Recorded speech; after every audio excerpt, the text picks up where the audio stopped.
Okay, we're not even gonna play no games. Let's jump right into this. Yeah. The first thing I want to talk, I'm gonna ask you is Apple effectively done? Oh. When I say done, I mean like, is it time to take them out of the two tech two index philosophy? Is it time to abandon ship? Because it's like if tariffs is really going to happen, Mhm. and this iPhone is going to come to $2,200 for the most expensive one, right? We already talked about all the other problems that they have, and Apple is the leading stock in a lot of major ETFs. Yep. QQQ, I think it's the leading XLK, and it's the leading stock in a lot of people's portfolio. Warren Buffett sold a lot of his Apple stock. We'll talk about him later. Mhm. For sure. Has the day come to abandon Apple? I mean, I just said last week we needed a new CEO, and you called me crazy. It hurt my No, heart. no, no. I didn't say you was crazy. No one said I didn't crazy. say you was crazy. Well, you can't It's blame the muy loco. you can't blame this on Tim Cook though. This the tariff thing. Rule number one as a CEO, man, everything that happens on your watch is your fault. That's true. That's so. true. Yeah, but they made the move to India to offset tariffs. Ooh. Great way to play late. That was even part of the question last week, right? Like, is their day coming when they drop under 20%? Obviously, now they went down under 30, but yeah, where we at? I'm gonna give my honest take about this. And it's not because I created 2Tech2 Index. If I made you money, please put yes in chat. Is that day here now? No. Do I think it could happen before 2034? For sure. Let's start with the positives. Gross profit margin, 46.52% for a fledgling, non-innovative tech company. That is amazing. You can't take that away. And the number one, please write this down. The number one reason I constructed Apple and Microsoft into the 2Tech2 Index scenario is drawdown. Even though they got their boot smoke today with Nike, what's the drawdown this year for Apple? Please put it in chat. Y'all said y'all want me to restore the feeling and bring the old essence back. I got you. What's the drawdown this year thus far? So if you compare Apple to Tesla drawdown is 2 to 3 times bigger than Apple. So when you're building your portfolio, the gains are important, but how much you can draw down is the most important thing you want to factor in, and then profit margin. If that profit margin was 30% or 29%, Mortal Kombat, Flawless Victory, Fatality, I would be replacing them for Nvidia a long time ago. Now, what I don't like about the business, not a lot of innovation. They are even this tariff move. No, you can't solely blame him, but if you've been to the White House during this administration and last, you knew this was coming. How are you just now making an adjustment to make that move in India when you know India's market is more important than ours in terms of market share going forward for the next 10 years? I think he's reacting too slowly. It's like when Harden started doing a step back and then like everyone started doing it. I remember the days when they would innovate and they would lead. So is it time yet? But will I maybe move that date up from 2034 to 32? Probably. Well, 2032. I mean, that's still a long. So you're still bullish on Apple? Yeah, 46.52 gross profit. Yeah, for sure. Yeah, I'm just asking because I know that's a question. I know I'm not attacking you, my brother. You my guy, yo.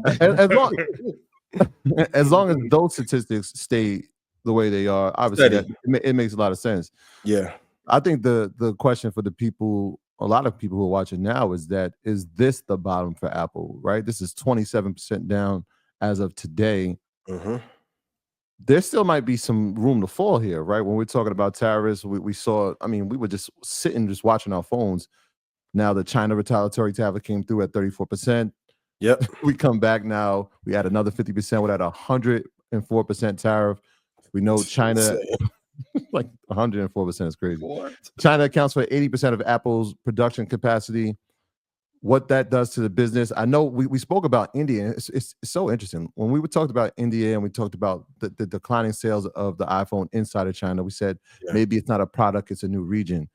But it speaks to how long it takes to get these businesses up and running, these factories up and running. For sure. They've been working in India for 3 years.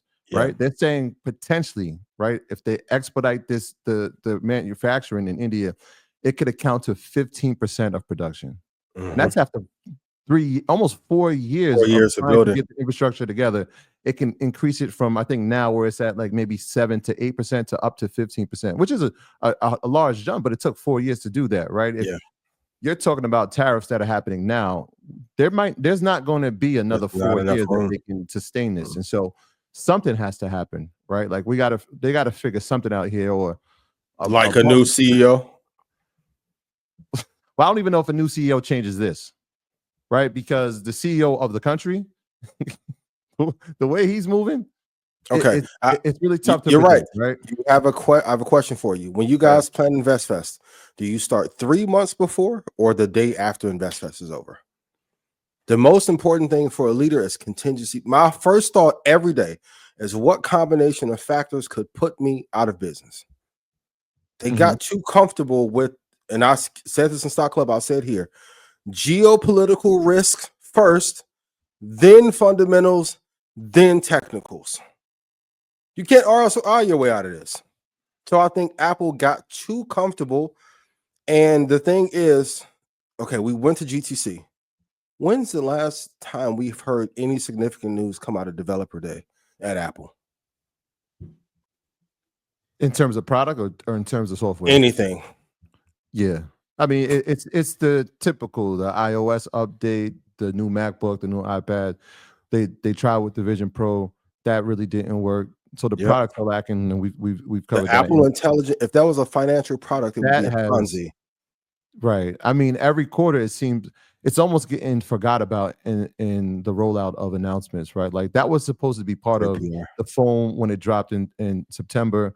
They said it was going to be there by December. We're here in April. They still haven't really. I mean, it's there, but nobody's really using it to its full capabilities.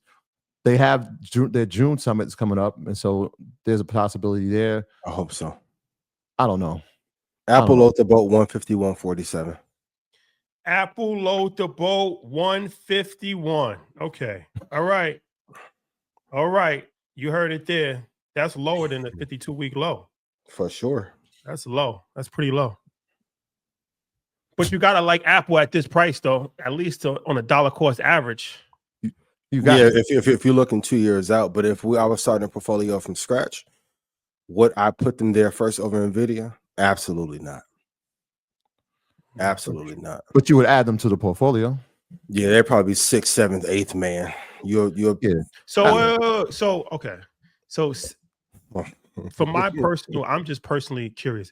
If they're the 7th man and you wouldn't put them ahead of Nvidia, then why are they still in the 2 Tech 2 index? Why isn't it Microsoft and Nvidia for the 2 Tech?